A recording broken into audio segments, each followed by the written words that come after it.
The man has been planting trees in the desert for years to ridicule. 35 years have passed and now there is a forest. How much can one person do? Most likely, someone will say that one in the field is not a warrior. This story is that one person can do a lot. For example, planting a whole forest, restoring the natural ecosystem on an area of about 550 hectares. Jadav Payan, also known as Malai, lives near the village of Kakalamuk in the Joram district of Assam, India.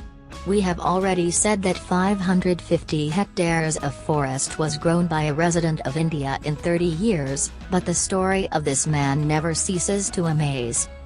In 1979, Jadav Malai faced the death of many snakes carried by the flooding of the Brahmaputra River onto a sandbank that had formed as a result of deforestation.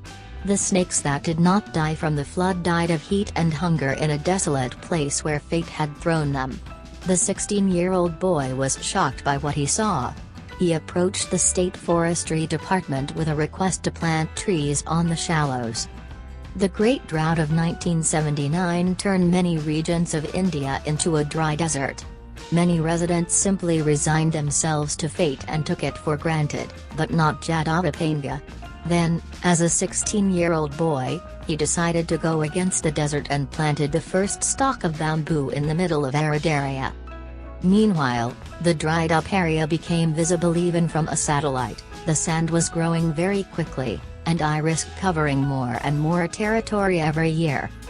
The mayor's office immediately gave up on the guy's pointless work. His neighbors laughed every time Jadav carried another seedling into the sea of sand. But a start was made. Distant relatives gave the boy 24 bamboo seedlings. He carried them back to the desert, starting to walk there every day, as if to work. Meanwhile, the first seedlings grabbed the soil and began to grow. But Jadav did not stop, he continued to come every day with new seedlings. 35 years have passed since then. A frail bamboo grove, once planted by a boy, has turned into a huge forest. Today it already occupies 6 square kilometers. All this grew from Jadav's seedlings. The story of a stubborn man spread throughout India. He single-handedly saved the city from oblivion and became an example for the whole country. Now his name is always cited as an example when it is necessary to show what one person is capable of with the desire to win.